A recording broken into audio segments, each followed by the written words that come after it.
삼수, 갑산 등지를 돌아다니면서 함경도 일대에서 60전 60승의 대단한 승전을 올렸습니다.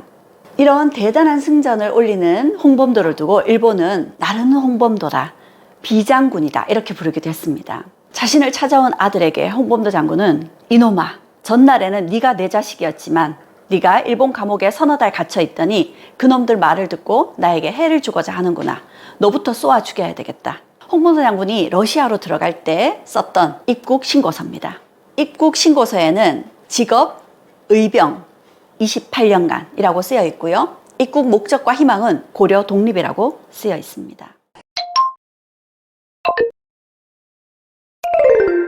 강혜영의 친절한 역사 이야기 86번째입니다. 오늘 강연 제목은 진정으로 민족의 통합을 바랬던 홍범도 장군입니다. 홍범도 장군은 요즘 우리 사회에 큰 이슈가 되고 있는 인물이죠. 홍범도 장군에 대한 이야기 시작해 보겠는데요. 우선 이런 이야기부터 드려보겠습니다. 1910년 우리 국권이 피탈되었습니다. 국권이 피탈되고 난 이후 일본은 활쏘기 금지령이라는 걸 내렸습니다. 왜 그랬을까요? 우리 민족은 활을 굉장히 잘 쏜다고 하죠. 동이족이라고 할 때 동이족의 이자도 활을 잘 쏜다는 의미가 담겨져 있습니다. 활을 잘 쏘면 총도 잘 쏘게 됩니다. 그래서 아마 의병이나 독립군들을 염두에 두고 이런 활쏘기 금지령을 내린 것이 아닌가 보여집니다. 홍범도 장군은 지난 2021년 그가 돌아가신 지 78년 만에 그의 유해가 우리나라로 돌아왔습니다. 그의 유해가 우리 품으로 돌아온 지 채 얼마 되지 않아서 지난 8월에 육군사관학교 앞에 있는 홍범도 장군의 흉상을 철거하는 문제로 여러 가지 평가가 엇갈리고 있습니다. 홍범도 장군에 대한 평가도 중요하겠지만 평가에 앞서서 그가 어떤 삶을 살았는지, 논란이 되는 부분은 어떤 부분인지 제대로 알아볼 필요가 있겠습니다. 4가지 목차로 같이 이야기를 나눠볼 텐데요. 첫 번째는 홍범도라는 인물에 대해서 이야기해 보겠습니다. 홍범도는 머슴 출신의 사냥꾼이었습니다. 홍범도가 태어난 것이 1868년, 그가 태어난 지 얼마 되지 않아서 어머니가 산후 후유증으로 돌아가셨습니다. 아버지의 품에서 젖동량으로 어렵게 자랐죠. 그런데 그가 불과 9살 되던 해 아버지마저 돌아가셨습니다. 9살에 천에 고아가 된 거죠. 그러니 남의 집 머슴살이부터 살아야 했습니다. 어린 나이에 그 머슴살이가 얼마나 힘들었을까요? 그걸 견디지 못하고 군대에 들어가면 먹고 사는 게 조금 더 쉽지 않을까 해서 그는 나이를 속여가면서까지 15살 되던 해에 군에 들어가게 됩니다. 나팔수로 군에 들어가서 군대에서 복무한 기간이 약 4년 정도 됩니다. 그 당시 군대는 여러 가지 부패, 부정이 아주 심각했습니다. 당시 장교들은 군인들을 폭행하는 일도 많았고요. 인간 대접을 제대로 받지 못했습니다. 그런 장교의 부정된 모습들을 보면서 참고 있을 수만 없었습니다. 결국 장교를 폭행하기 이르렀죠. 게다가 그 장교는 신분이 양반이었을 겁니다. 결국 상관을 폭행한 일로 그는 군대를 뛰쳐나와야 됐습니다. 군대를 뛰쳐나온 그가 또 먹고 살기 위해서 찾아간 곳은 제지소였습니다. 제지소에서 근 3년 가까이 일을 했습니다. 그런데 월급을 제대로 주지 않는 거죠. 제지소 사장과 말다툼을 벌였고 폭행으로 이어졌습니다. 결국 그는 제지소도 나와야 됐죠. 그렇게 힘든 삶을 살았던 홍범도, 그에게 삶은 결코 녹록지 않았습니다. 그 기간 동안 그는 그 힘든 시간을 이겨내면서 어떤 생각을 하게 됐을까요? 그 당시 세상에 대한 불만이 많이 쌓이지 않았을까요? 신분제도에 대한, 가진 자들의 부패에 대한 그런 감정을 가진 채 그는 마지막으로 찾아간 곳이 절이었습니다. 금강산에 있는 신계사라는 절로 찾아갔죠. 먹고 살기 위해서 한때는 수도승이 될까 했었습니다. 다행히 훌륭한 스님 밑에서 업문도 깨치고 또 세상을 보는 이치, 그리고 역사에 대해서도 조금 알게 되었습니다. 그 당시 스님 밑에서 이순신 장군이라는 인물도 알게 되고, 그러면서 그에게 조금씩 세상을 보는 다른 눈이 생겨나지 않았을까요? 그리고 국가에 대한 생각도 조금씩 바뀌지 않았을까, 이런 생각이 듭니다. 그런 그가 수도승의 삶을 뿌리치고 속세로 나오게 됩니다. 그가 속세로 나오게 된 배경에는 아주 특별한 이유가 있었습니다. 절에서 스님으로 살았던 홍범도가 우연히 비구니 스님을 알게 되었습니다. 비구니 스님과 사랑을 하게 되었죠. 아이가 생겼고 두 사람은 속세로 나오게 되었습니다. 그래서 부인이었던 단양 이씨의 고향으로 가서 살림을 차리고자 했죠. 그런데 고향으로 가는 길에 두 사람은 도적을 만나고 생이별을 하게 됩니다. 다행히 몇 년 만에 어렵게 두 사람이 다시 만날 수 있었습니다. 그리고 홍범도 장군은 이제 부인과 자식을 거느려야 되죠. 그래서 포수로서의 삶을 살게 됩니다. 포수들과 함께 사냥을 하면서 산포수들의 권익을 보호하기 위해서 포계라는 단체를 만들기도 했고 그 포계의 대장이 되기도 했습니다. 그렇게 생계를 이어나가는 것조차 쉽지 않았던 홍범도의 삶이었습니다. 그런 그가 의병장 그리고 독립군 대장으로서의 삶을 살게 됩니다. 어떤 배경이 있었을까요? 1895년에 을미사변이 일어났습니다. 명성황후가 시해되었죠. 많은 사람들이 반일 감정에 들고 일어났습니다. 이 당시에 일어선 의병들을 을미의병이라고 부릅니다. 홍범도 역시도 의병을 일으켰습니다. 그는 북청 지역의 사냥꾼으로 을미의병에 가담을 했었죠. 그런데 이 을미의병은 그리 오래 가지 못했습니다. 고종이 의병들에게 해산하라는 명을 내렸기 때문이죠. 그렇게 그는 의병이었다가 다시 일상의 삶으로 돌아왔습니다. 그리고 처자식을 건사하기 위해서 사냥꾼으로서의 삶을 계속 이어나갔죠. 그러던 중 그가 다시 의병을 일으키게 되는 계기가 일어나게 됩니다. 1907년 우리는 정미조약을 체결하게 되었고 이어서 군대 해산을 당해야 됐습니다. 많은 군인들이 강제 해산에 맞서 싸웠고 해산당한 군인들은 전국 각지의 의병들과 합세하게 됩니다. 1907년 정미의병이 거세게 일어났습니다. 그리고 이 시기 일본은 총포 및 화약류 단속법을 시행하게 됩니다. 민간인들에게도 총포를 거두어 드리고 탄약이나 화약을 단속하는 명을 내린 거죠. 그러면 산포수였던 홍범도 장군은 사냥을 할 수 없게 되죠. 생계가 막막해지게 됩니다. 그는 이제 그 총을 동물이 아닌 일본에게 겨누자 하고 산포수 의병대를 꾸렸습니다. 포수들을 중심으로 한 의병대가 꾸려진 거죠.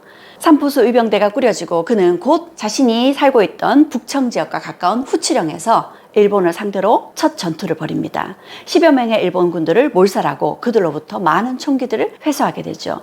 이때 회수했던 총기를 그가 평생 사용했다고 합니다.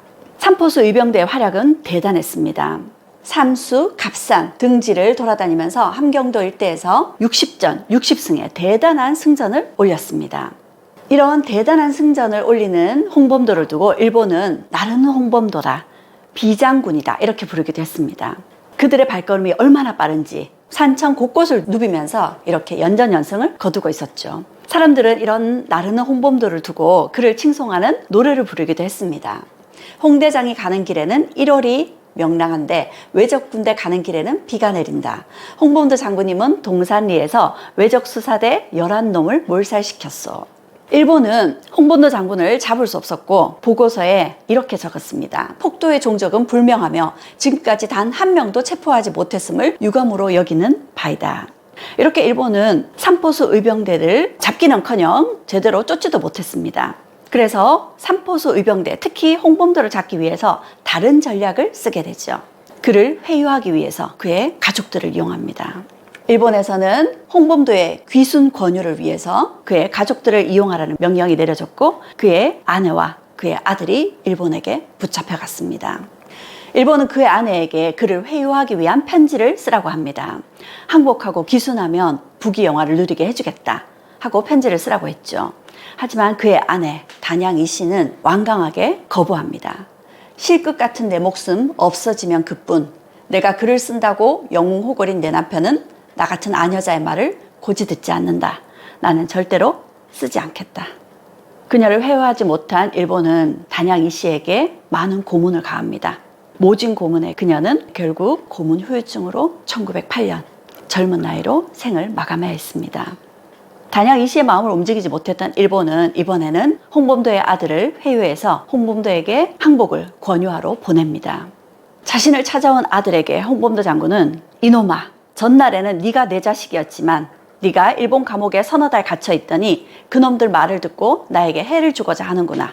너부터 쏘아 죽여야 되겠다 하면서 아들에게 총을 겨누었습니다.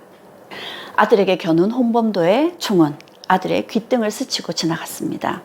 홍범도는 제일 가는 명사수였습니다. 그런데 그의 총이 아들의 귓볼을 스쳤다는 것은 방아쇠를 당기던 그의 손이 떨렸지 않을까 짐작해 봅니다. 일병이 내 처와 아들을 잡아가 내 행방을 물으려 반죽음을 시켜도 끝내 항복하지 않았다. 그의 처 단양 이씨는 고문을 견디지 못하고 죽었고요. 그의 아들은 그와 함께 의병 활동을 하고 있던 중 몇 달 후 전쟁터에서 죽었습니다. 홍범도 일지에는 이렇게 적고 있습니다. 정평 밤에기에서 500명 일본군과 싸움하여 107명을 살상하고 내 아들 양순이 죽고 의병은 6명이 죽고 중상자가 8명이 되었다. 그때 양순이는 중대장이었다. 5월 18일 12시에 내 아들 양순이 죽었다. 그렇게 홍범도는 처자식을 잃었습니다.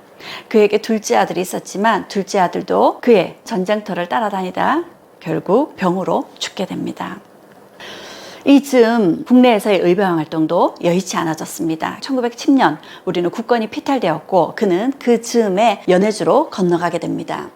연해주에서 그는 13도 의군이라는 독립군에 가담해서 활동하게 되죠. 이 13도 의군은 을미의병을 일으켰던 유인석이 의병을 이끌었습니다. 뿐만 아니라 그는 연해주에서 1910년 국권이 피탈되자 한일 병탄조약에 반대하는 성명회에 가담을 하고 성명회의 병톤조약 무효 선언서에 서명을 올리기도 했습니다. 국권이 피탈된 후에 연해주에서의 활동도 여의치 않았습니다. 당시 러시아는 일본의 눈치를 보고 한인들의 독립운동을 감시하고 견제했습니다. 연해주에서는 그래서 권업회라는 걸 만들게 됩니다. 독립운동의 성격을 감춘 채 생업을 장려한다, 교육을 장려한다는 취지로 권업회를 만들었고 권업신문 등을 발간하면서 민족의식을 고취시키고 있었죠. 하지만 그 이면에는 무장 독립투쟁을 위한 준비들을 차근차근 해나가고 있었습니다. 그리고 1912년 그는 연해주에서 노동회를 결성하게 됩니다. 그리고 직접 시베리아 철도공사의 노동자로 활동하면서 벌어들인 돈으로 군자금을 마련하고 무기를 사고 군사훈련을 시키는 등 독립운동을 위한 준비 작업을 해나가게 되죠. 그러던 중 드디어 홍범도의 이름을 알리는 큰 사건이 일어나게 됩니다. 우리가 잘 알고 있는 봉오동 청산리 전투죠. 1919년 3.1 만세운동이 일어났습니다. 거국적인 만세운동의 소식이 만주, 연해주까지 들려왔습니다. 연해주 지역에서도 독립군들이 모여들기 시작했고 홍범도 장군을 중심으로 대한독립군이 꾸려졌습니다. 3.1 만세운동으로 일본은 큰 충격을 받았지만 그걸로는 우리의 독립이 얻어질 수 없다. 무장 독립 전쟁을 벌여야 되겠다 한 거였죠. 1919년 만들어졌던 상해 임시정부에서도 그래서 1920년을 무장 독립투쟁의 원년으로 선포합니다. 그리고 그는 1920년 3월 1일부터 6월까지 32번에 걸쳐서 많은 전투를 행하였고 일본 관서와 순사, 파출소 34개를 파괴하였습니다. 활발한 의병 활동을 벌였고 이곳에서 많은 의병단들이 하나의 의병연합군을 꾸리게 됩니다. 홍범도의 대한독립군과 최진통의 군무도덕부, 그리고 안무의 간도국민회군과 이영수의 신민단이 함께 연합해서 대한북로독군부가 꾸려지게 됩니다. 대한북로독군부가 꾸려지고 난 이후 이들은 6월 4일 삼둔자를 출발해서 홍범도의 부대와 최준통의 군대가 함경도에 있던 일본군의 헌병 국경 초소를 기습 공격했습니다. 삼둔자라는 지역이 두만강 바로 건너에 있습니다. 이들은 두만강을 건너와서 국내에 있던 일본군 초소를 습격했던 거죠. 일본군 초소가 습격당하자 이들은 군대를 일으켜서 두만강을 건넜습니다. 두만강을 건너는 중국 땅이거든요. 두만강을 건넌다는 것은 이들이 중국과의 마찰을 감수한다는 것이었습니다. 이름하여 월강 추격대, 강을 건너서 독립군들을 토벌하고 오겠다라고 꾸려진 일본군 군대였습니다. 월강 추격대가 출발한 것은 1920년 6월 6일 밤이었습니다. 그리고 6월 7일 날 새벽에 이들을 발견한 독립군들은 이 월강 추격대를 봉오동 깊숙한 곳으로 유인하오게 되죠. 그리고 그날 6월 7일 오전 독립군이 파놓은 울타리 안으로 들어온 일본군들에게 대대적인 사격을 가했습니다. 대한독립군과 간도국민회군, 군무도덕부 그리고 신민단이 함께 대대적으로 일본군들을 토벌하게 되었죠. 이 전투는 그날 하루뿐이었습니다. 오후가 되자 일본군들은 도망가기 시작했어요. 이들이 도망갈 수 있는 기회를 잡은 것이 오후가 되자 갑자기 하늘에서 소나기가 그리고 우박이 쏟아지기 시작했습니다. 시야가 안개로 덮였고 독립군들도 일본군들을 조준 사격하기가 힘들게 되었죠. 일본군들은 그 틈을 타서 도망을 치기 시작했습니다. 그런데 도망치던 일본군들이 짙은 안개에 독립군으로 오인하고 일본군들끼리 서로 사격을 해서 더욱더 큰 피해를 입게 되었던 거죠. 그렇게 봉오동 전투는 일본의 정규군을 상대로 우리가 첫 승리를 거둔 것이었습니다. 이것은 봉오동 전투도로 당시 봉오동 전투에 함께 참여했던 독립군이 그린 그림입니다. 봉오동 깊숙한 골짜기로 일본군들을 유인해서 그들을 에워싸고 단 하루 만에 그들을 괴멸시켰던 전투였죠. 이 전투의 결과 일본군은 전사 157명, 부상 300여 명, 독립군은 전사 4명, 부상 2명의 큰 전과를 거두었습니다. 이 피해 규모는 상해 임시정부 국무부에서 발표한 내용입니다. 하지만 일본 측 내용은 다릅니다. 일본은 일본군 전사 1명, 부상 2명, 독립군 전사 20명 이렇게 발표를 했습니다. 하지만 일본군 발표에서의 독립군 전사자는 대부분 일본인들에게 희생된 민간인들이었습니다. 봉오동 전투에서 승리한 이후 홍범도는 이렇게 이야기를 합니다. 우리들 독립의군의 일단은 일의 성불성을 논하지 않고 오직 죽음이 있을 뿐입니다. 나는 최후의 한 사람까지 소지, 내 본연의 뜻을 관철에 분투함으로써 한족 독립을 최후까지 힘을 다하여 외쳐 죽은 후에야 그쳐야 한다는 것을 항상 부하에게 훈시하고 있습니다. 우리 독립을 위해서 최후까지 목숨을 바치겠다라는 그의 의지를 읽을 수 있습니다. 봉오동 전투에서 패한 일본군은 보고서에 이렇게 적고 있습니다. 독립군은 700~800m에서도 사격을 했고 지형을 활용해 방어하고 상당한 전투력을 가졌으며 용감하게 전투한다. 이렇게 독립군을 칭송하고 있습니다. 독립군이 700~800m에서 사격을 했다고 합니다. 그 당시 무기가 700~800m에서 사격이 가능했을까요? 좀 과장된 것으로 보여집니다. 그만큼 독립군들의 사격 실력이 일본군들에게는 공포의 대상이었음을 보여주고 있습니다. 이처럼 독립군은 일본 정규군을 상대로 봉오동 전투에서 승리를 거두었습니다. 첫 승리였습니다. 봉오동 전투에서 우리가 승리를 할 수 있었던 비결 몇 가지로 정리해 볼 수 있을 겁니다. 우선 이 당시 독립군 부대가 하나의 연합부대를 꾸리면서 그 힘을 하나로 모을 수 있었기 때문이 아닌가 보여집니다. 그리고 두 번째 이유는 봉오동의 지형입니다. 봉오동의 지형은 공격과 수비에 굉장히 유리합니다. 우리가 좋은 위치를 선점하고 있기 때문이죠. 그리고 당시 이 지역에서 활동하던 독립군들은 이곳 봉오동의 지형을 훤히 꿰뚫고 있었습니다. 뿐만 아니라 이들은 늘 일본의 눈을 피해서 산속을 주로 다니던 사람들이죠. 그러다 보니까 산을 타는데 누구보다 능한 사람들이었습니다. 봉오동 전투의 승리 비결 세 번째는 독립군들의 총포술이었습니다. 대단한 사격수를 가지고 있었는데 그 중에 가장 뛰어난 이가 홍범도 장군이었죠. 우리가 흔히 사격 솜씨를 보여주기 위해서 병을 세워놓고 총을 쏩니다. 그런데 홍범도 장군은 탕 하고 총을 쏘았는데 총알이 병의 주둥이로 들어가서 바닥을 꿰뚫고 나왔다고 하죠. 그야말로 홍범도 장군의 사격술은 바늘귀도 뚫을 수 있는 실력이다 하고 많은 사람들의 칭송을 받았습니다. 이렇게 독립군들, 특히 홍범도가 이끄는 홍범도와 처음부터 함께했던 독립군들, 주로 포스 출신들이었죠. 그들은 사격술이 특히 더 뛰어났는데 그들이 잡는 맹수들 중에는 호랑이도 있습니다. 호랑이를 사냥하기 위해서 호랑이를 유인해 와서 호랑이가 사정거리에 들어오게 되면 총을 겨누게 되는데 그 당시 포수들이 사용했던 총, 일본군들이 사용하는 좋은 총이 아니었습니다. 우리가 흔히 조선 후기에 화승총이라고 하는 총의 심지에 불을 붙이면 그 심지가 화약에 타들어가는 데까지 시간이 걸리죠. 그 시간 동안 호랑이가 사정거리 안에 들어오게 되면 정조준해서 단 한 발을 쏠 수 있는 겁니다. 그 한 발을 명중시키지 못하면 오히려 자신이 목숨을 잃게 되죠. 그러니 이들의 총포술이 얼마나 대단했는지 짐작할 수 있을 겁니다. 그리고 승리 비결 네 번째는 사냥하듯이 일본군들을 유인하는 그들의 전략이었습니다. 홍범도 장군은 호랑이를 잡을 때는 어디에 몸을 숨기고 어떻게 끌어들이고 언제 몰아야 할지를 잘 생각해야 된다. 일본군을 잡는 것도 짐승 잡는 우리 방식대로 하면 된다. 그래서 호랑이를 유인하듯이 일본군들을 유인하고 사정거리 안에 들어왔을 때 한꺼번에 일본군들을 괴멸시키는 그런 전략을 썼던 거죠.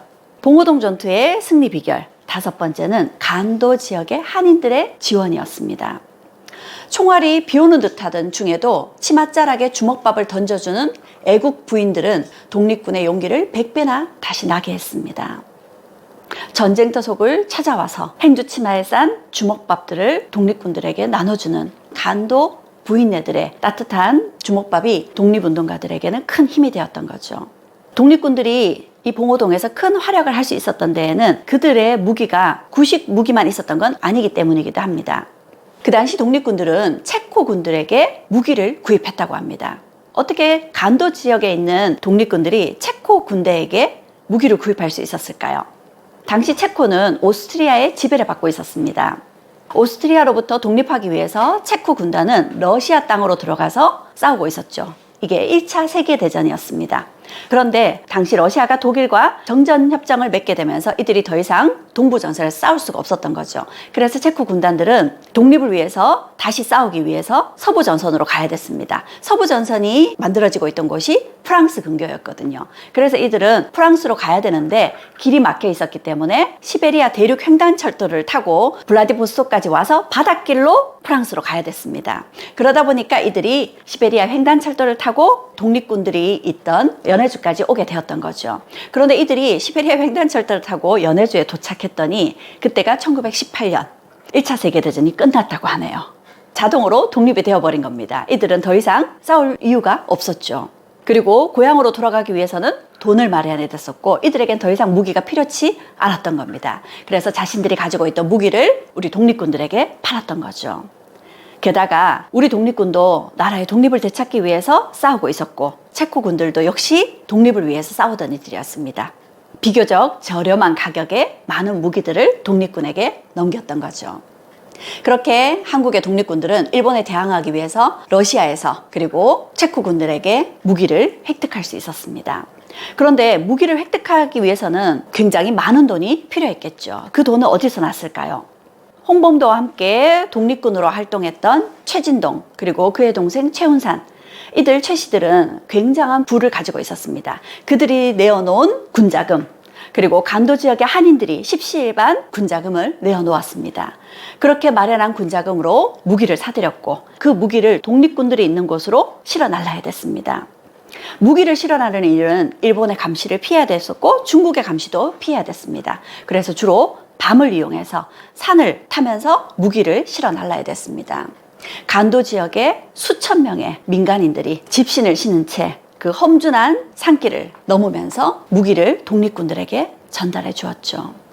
그랬기에 독립군들이 봉오동에서 이런 대승을 거둘 수 있었던 겁니다. 이렇게 봉오동 전투의 승리는 항일 무장투쟁의 기세를 북돋웠습니다. 그러자 일본이 가만히 있을 수 없죠. 일본은 간도 불령선인 초토 계획을 발표하게 됩니다. 간도 지역에 불온한 조선인들을 토벌하겠다 하고 대대적인 군대를 일으켰던 거죠. 대대적인 군대를 일으켜서 이들을 토벌하려면 두만강을 건너야 됩니다. 중국 땅 안으로 들어가야 됐었죠. 자칫 중국과 외교적인 큰 마찰이 빚어질 수 있습니다. 일본은 대대적인 군대를 중국 땅으로 보내기 위한 명분이 필요했어요. 그래서 간도 지역에 마적단을 매수합니다. 간도 지역의 마적단에게 훈춘 지역에 있는 일본군 대사관을 공격하도록 한 거죠. 사실은 자작극이었습니다. 이 훈춘 사건을 빌미로 일본은 2만 5천 명의 대대적인 군대를 꾸려서 간도 독립군 토벌에 나섰습니다. 소식을 들은 독립군들은 일단 피해야 됐습니다. 일본 군들의 전력이 상당했으니까요. 그들이 몸을 피하기 위해서 찾아간 곳, 그들이 잘 알고 있던 백두산 인근이었습니다. 독립군들은 백두산으로 후퇴했고 일본군들은 2만 5천의 군대를 꾸리고 독립군을 토벌하기 위해서 그들을 쫓았죠. 독립군들은 주로 밤에 도망을 가야 됐었고 일본 군대에게 결국 추격당하게 됩니다. 그래서 청살리에서 전투가 빚어지게 되죠. 청살리에서의 전투는 1920년 10월 21일부터 26일까지 6일에 걸쳐서 이루어졌습니다. 그 첫 전투가 있었던 곳이 백운평 전투인데 이곳에서 김자진 장군이 일본군을 상대로 대승을 거두었습니다. 어떤 방법으로 대승을 거두었을까요? 김자진 장군은 아주 험준한 지형으로 일본군을 유인하죠. 그리고 일본군을 유인하면서 거짓 소문을 퍼뜨립니다. 간도 지역의 민간인들에게 독립군들이 일본의 대군에 쫓겨서 혼비백산하고 도망을 쳤다. 이렇게 거짓말을 퍼뜨립니다. 그리고 독립군들이 지나간 흔적에 독립군들이 타고 갔던 말에 말똥을 두었는데 그 말똥이 촉촉하지 않고 말라 비틀어진 말똥들을 일부러 두었던 거죠. 그리고 독립군들은 그 주변에 매복해 있었습니다. 일본군들은 말똥이 말라 비틀어진 모습을 보고 독립군들이 지나간 지 한참 되었겠구나 하고 안심하고 그 험준한 지형을 안심하고 지나고 있던 때에 매복해 있던 독립군들이 일본군을 상대로 큰 승리를 거두게 된 거죠. 그리고 북쪽에서는 홍범도 장군이 이끌던 대한독립군이 2일차에 일본군을 상대로 완루구 전투에서 대승을 거두게 됩니다. 홍범도 장군은 어떤 전략을 썼을까요? 홍범도 장군의 대한독립군이 일본군에게 앞뒤로 포위당했어요. 그런데 홍범도 장군은 호랑이를 사냥하던 실력으로 산속을 종횡무진 다닙니다. 그러다 보니까 금세 일본군들의 포위망을 뚫고 나와버렸던 거죠. 그런데 이 같은 사실을 모르고 있던 일본군들은 홍범도 장군의 군대가 빠진지도 모른 채 서로가 서로에게 총격을 가했던 겁니다. 그런 식으로 6일 동안 모두 10차례의 전투가 있었는데 모두 독립군의 승리였습니다. 그렇게 청살리 전투는 일본의 대군에 맞서서 대승을 거두었습니다. 봉오동 전투하고 청살리 전투 중에 청살리 전투가 우리에게 더 많이 알려져 있습니다. 그런데 실제로는 일본군을 상대로 해서 우리가 전략을 짜서 대대적인 승리를 거둔 것은 봉오동 전투였고, 청살리 전투는 일본의 토벌대에게 쫓겨가면서 승리를 거둔 전투였습니다. 성격이 조금 다른 측면이 있죠. 청살리 전투에서 대패한 일본은 또 이런 보고서를 올렸습니다. 김자진과 홍범도가 지휘하는 부대가 기관총 등 신식 병기를 갖고 있으며 병사가 약 6,000명으로 완강하게 저항하고 있다. 그런데 실제로는 김자진 장군과 홍범도 장군이 이끄는 독립군 군대는 6,000명이 아니라 3,000명 정도에 불과했습니다. 일본 역시 크게 패하고 난 후에 독립군의 세력을 이렇게 크게 과장하고 있는 모습입니다. 조선총독부에서는 이 같은 상황을 두고 이렇게 이야기했습니다. 10월 하순 이도구 어랑촌 및 복밀구에서 일본 군대에 대하여 완강히 저항한 주력 부대는 독립군이라고 불리는 홍범도가 인솔하는 부대였다고 한다. 그가 독립군 각파가 항상 행동의 일치를 보지 못하고 의사소통이 안 되는 것을 개탄하여 단독 행동으로 함경남도 함수갑산 방면으로부터 국경을 습격하여 여론을 환기하고 독립군의 기세를 보이겠다고 한 분격적 열정은 그의 성격을 엿보는데 좋은 자료가 될 것이다. 일본에서는 이렇게 홍범도 장군의 활약을 칭찬하고 있는 모습을 발견할 수 있습니다. 이렇게 봉오동 전투와 청살리 전투에서 대승을 거뒀던 홍범도 장군. 하지만 그의 앞길에 계속 승리만 있는 것은 아니었습니다. 한창 지금 논란이 되고 있는 자유시 참변에 대한 이야기입니다. 봉오동 청살리 전투에서 대승을 거두자 일본은 곧장 보복에 나섭니다. 자신들이 패하게 된 것은 간도 지역의 한인들이 이들 독립군들을 지원해 주었기 때문이다. 그리고 이들 간도 지역의 한인들 중에 독립군이 속해 있을지도 모른다. 또 어쩌면 이들 간도 지역의 한인들이 향후에 독립군이 될지도 모르겠죠. 그래서 간도 지역의 한인들을 학살하게 되죠. 이를 간도 참변이라고 합니다. 당시 일본군들은 간도 지역에 있는 민간인, 특히 한인 남자들을 무차별 학살했습니다. 한 마을의 한인 남자들을 교회당에 가둬놓고 불태워버리기도 했고요. 자신들이 죽인 한인 마을의 한인들을 불태워 죽이고는 철수한 지 며칠 후 다시 찾아와서 가족들이 시신을 다 땅에 묻어놓은 그 시신을 다시 꺼내어라 해서 다시 불을 질러서 재를 만들어 버리기도 했습니다. 이 시기 많은 한인들이 일본군에 의해서 목이 잘리고 사지가 잘리고 참수되고 불태워지고 처형되었습니다. 얼마나 많은 한인들이 학살되었는지 그 정확한 통계는 확인되지 않지만 당시 임시정부에서 발표한 내용으로는 약 3,000여 명의 한인들이 희생된 것으로 보입니다. 간도 지역에 있던 독립군들은 이제 더 이상 간도 지역에 있을 수 없었습니다. 그들이 간도에 머물수록 간도 지역의 한인들이 피해를 입게 되니까요. 그들은 북쪽으로 발길을 돌려야 됐습니다. 그리고 이 시기 대한독립군단이라고 독립군 연대를 하나로 통합하고자 하는 노력을 기울였습니다. 하지만 실제로는 제대로 이루어지지 못했습니다. 이들은 북쪽으로 옮겨가면서 독립군의 통합을 계획했습니다. 처음에 이들이 북쪽으로 간 곳은 밀산부라는 지역입니다. 사실 이곳은 독립군들이 정착하기에는 여건이 좋지 않았습니다. 그럴 때 러시아의 스보보드니가 우리말로 해석을 하면 자유라는 뜻이 있다고 합니다. 그래서 우리는 자유시라 부르기도 하는데요. 러시아의 자유시에서 우리 독립군들에게 손을 내밀었습니다. 러시아로 와라. 그러면 조선의 독립군들을 지원해 주겠다 했던 거죠. 왜냐하면 이 시기 러시아는 1917년 볼셰비키 혁명에 성공을 거두었습니다. 하지만 곧 내전에 휩싸이게 됐죠. 사회주의 혁명에 반대하는 사람들로 꾸려진 백군과 사회주의 혁명을 성공시키고자 하는 적군으로 나누어서 내분에 휩싸였습니다. 그런데 이런 사회주의를 반대하는 것은 일본도 마찬가지였습니다. 그래서 일본군들은 백군을 지원하게 되었죠. 그러니 우리는 일본의 반대인 적군을 지원해줘야 됐었고, 당시 러시아의 적군 측에서 우리 독립군들에게 이렇게 손을 내밀었던 거죠. 그래서 우리는 러시아가 내미는 손을 잡고 자유시로 들어가게 됩니다.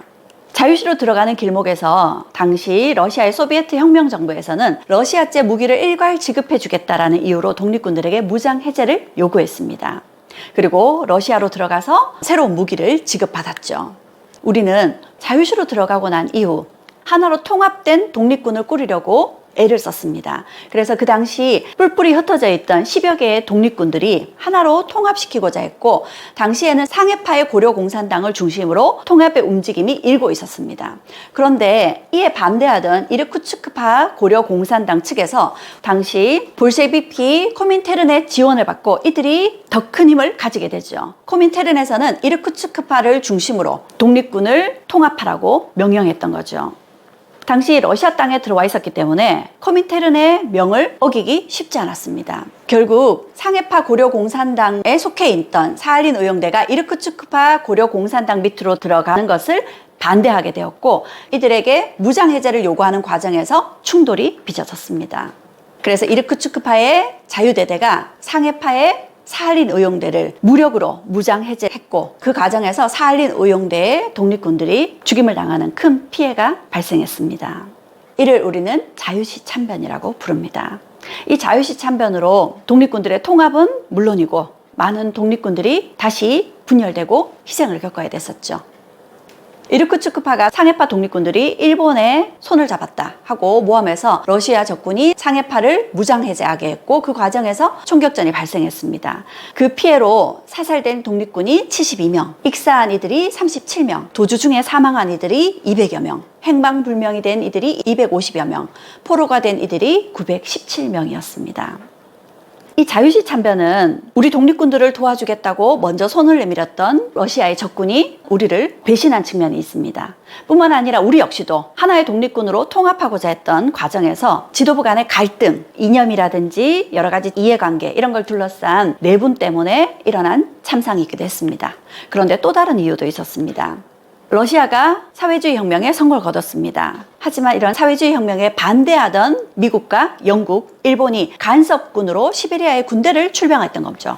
특히 일본은 이 시베리아에 무려 7만 5천의 대군을 출병해 있었습니다. 그러자 러시아에서는 이들과 마찰을 빚지 않으려고 극동공화국이라는 하나의 중립정부, 일종의 괴뢰정부를 세워뒀던 거죠. 그리고 이 극동공화국과 일본이 비밀 교섭을 하게 되었는데, 일본 측에서는 극동공화국의 이 지역에 있는 조선 독립군들을 해결해 준다면 자신들이 군대를 철수하겠다, 이렇게 제안을 했던 거죠. 그 때문에 러시아의 적군 측에서 우리 독립군보다 러시아의 이익을 생각해서 독립군들의 손을 놓게 된 것이 아닌가, 그렇게 보여집니다. 당시 홍범도 장군은 자유시 참변 소식을 듣고 이렇게 절망했습니다. 살벌한 러시아 땅 자유시에서 같은 핏줄을 나눈 동족들에게 어이없이 목숨을 잃었으니 이처럼 원통한 일이 또 어디 있는가. 홍범도 장군은 죽은 병사의 시신을 일일이 수습해 묻어주었습니다. 매장을 끝낸 홍범도 장군은 가까운 언덕 솔밭 속으로 들어갔습니다. 비 맞은 소처럼 크게 흐느끼는 통곡 소리가 들렸습니다. 무릎 꿇고 엎드려 땅을 치며 우는 홍범도 장군의 슬픈 울음이었습니다. 지금 홍범도 장군의 공산당 이력을 비판하는 사람들은 홍범도 장군의 군대 역시 이르쿠츠크파 고려공산당에 속해 있는 군대이다. 그러니 홍범도 역시도 책임을 피할 수 없다, 이렇게 비판을 하고 있습니다.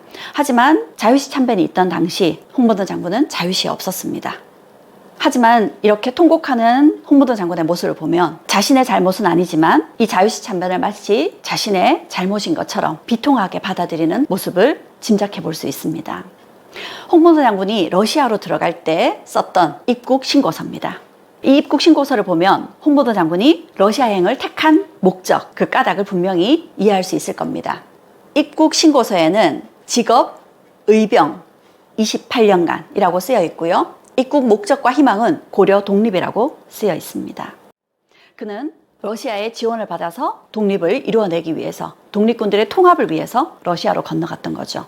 하지만 자유시 참변을 겪고 난 이후 그는 자신의 뜻대로 독립군으로서의 삶을 살기가 쉽지 않았습니다. 자유시 참변 이후 고려혁명군은 고려혁명군사법원을 열어서 홍범도 장군을 법원의 재판위원으로 임명하게 됩니다. 홍범도 장군이 자유시 참변으로 포로가 된 독립군들을 재판하게 되었던 거죠. 그가 재판위원을 수락하게 된 데는 자신이 어떻게든 이 포로들의 형을 감해주고자 했던 의도가 있지 않을까요? 그리고 그가 재판위원으로 선정되었다는 것은 그만큼 독립군에서 홍범도 장군이 차지하는 비중이 컸음을 여실히 보여주고 있습니다. 이 고려혁명군사법원에서 대한의용군 재판 결과 징역 2년은 3명, 징역 1년은 5명, 징역형의 집행유예 24명, 그리고 17명은 방면, 이렇게 비교적 형이 낮은 판결을 내리는데 홍범도 장군이 일조한 것으로 보여집니다. 이 자유시 참변 와중에 많은 이들이 무장해제를 당하고 러시아 군대에 배속되어서 더 이상 독립군 활동을 할 수 없게 되었습니다. 그리고 홍범도 장군은 1922년 모스크바에서 열린 극동민족대회 대표회의에 참석했습니다. 많은 사회주의 계열의 독립운동가들과 함께한 모습들을 볼 수 있는데요. 그때 레닌의 초대를 받아서 레닌을 직접 만나기도 했다고 합니다. 홍범도 장군은 우리나라 사람으로서는 유일하게 레닌을 직접 독대한 인물로서 당시 레닌이 홍범도 장군에게 금화와 홍범도 장군의 이름을 새긴 권총을 선물로 주었다고 합니다. 그때 받은 그 권총이 지금 남겨져 있지 않지만 그 권총 자료는 지금까지도 그 후손의 손에 전해지고 있습니다. 이후 홍범도 장군은 독립군이 아닌 삶을 살아야 했습니다. 러시아의 집단 농장과 국영 농장에서 지도자로 있으면서 자신을 따르는 부하들의 생계를 위해서 또 노력을 해야 됐습니다. 그러기 위해서는 러시아 안에서 인정받을 필요가 있었죠. 그래서 1927년 러시아 공산당에 가입을 하게 됩니다. 그렇게 러시아 공산당에 가입했지만 이 시기는 1927년이죠. 냉전 시대 이전입니다. 많은 이념들이 나오던 시기였죠. 그러니 지금 북한의 공산주의와 연결을 짓는 것은 좀 적절치 못한 측면이 있지 않을까 보여집니다. 그렇게 러시아에서 생계를 이어나가던 그는 가족을 잃은 지 20여 년 만에 새로 가정을 꾸렸습니다. 이것으로 홍범도 장군의 삶이 끝이 아니었습니다. 그에게는 또 다른 역경이 기다리고 있었습니다. 1937년 러시아에서는 스탈린이 집권했습니다. 스탈린은 연해주에 있는 한인들에게 이런 명령을 내렸습니다. 학교와 직장에서 집으로 돌아가라. 이제부터 학교와 직장에 나오지 말고 열흘 안으로 모든 짐을 꾸리고 다음 명령을 기다려라. 10월 초 연해주의 한인들은 강제로 기차에 태워졌습니다. 어디로 가는지도 모른 채 그들은 기차, 화물칸과 가축 운송칸에 실려 창문도 화장실도 없이 한 달간 열차를 타고 이동을 해야 됐습니다. 그 기간 내내 굶주림과 추위, 질병으로 많은 이들이 목숨을 잃었습니다. 시신은 열차 밖으로 던져지거나 열차가 서면 묻고 떠나야 했습니다. 그렇게 그들은 약 한 달 동안 6,000km 떨어져 있는 중앙아시아로 강제 이주 당했습니다. 그렇게 강제 이주 당한 이들이 17만 명. 그 이주 과정에서 사망한 이들이 약 9,000에서 2만 5천 명, 어쩌면 그 이상인 것으로 짐작됩니다. 강제 이주로 가장 먼저 도착한 이들은 우슈토베라는 지역에 내려졌습니다. 그리고 이후 많은 고려인들이 카자흐스탄, 우즈베키스탄 지역으로 강제 이주를 당했죠. 기차가 이들을 이곳에 내려준 것은 11월 초였습니다. 그들이 버려졌던 중앙아시아의 카자흐스탄, 우즈베키스탄 대륙의 깊숙한 내륙입니다. 10월 말 11월 초면 밤에는 기온이 영하 20도 이상으로 떨어집니다. 이들은 그 추위를 피해가기 위해서 이렇게 움막을 지어야 됐습니다. 그런데 그 움막을 땅을 파서 지어야 했던 거죠. 그만큼 추위를 이겨내기가 쉽지 않았습니다. 그의 겨울을 나면서 많은 이들이 또 죽어나갔죠. 그리고 봄이 되자 그들은 이 일대의 황무지를 개간하기 시작합니다. 스탈린이 이들을 강제 이주시킨 것은 연해주 지역의 한인들이 일본 첩자로 위장할 수 있음을 염려한 것이었습니다. 하지만 어쩌면 이 지역에 있는 황무지를 개간하고자 한인들을 이곳으로 이주시켰는지도 모르겠습니다. 이곳에는 이런 표지석이 세워져 있습니다. 이곳은 원동에서 강제 이주된 고려인들이 1937년 10월 9일부터 1938년 4월 10일까지 토구를 짓고 살았던 초기 정착지이다. 이곳에 17만여 명의 고려인들이 강제 이주되었습니다. 이렇게 강제 이주 당한 고려인들 중에는 홍범도 장군도 포함되어 있었습니다. 홍범도 장군은 카자흐스탄에 정착을 했고 그곳에서 극장의 수위로 일을 했다고 합니다.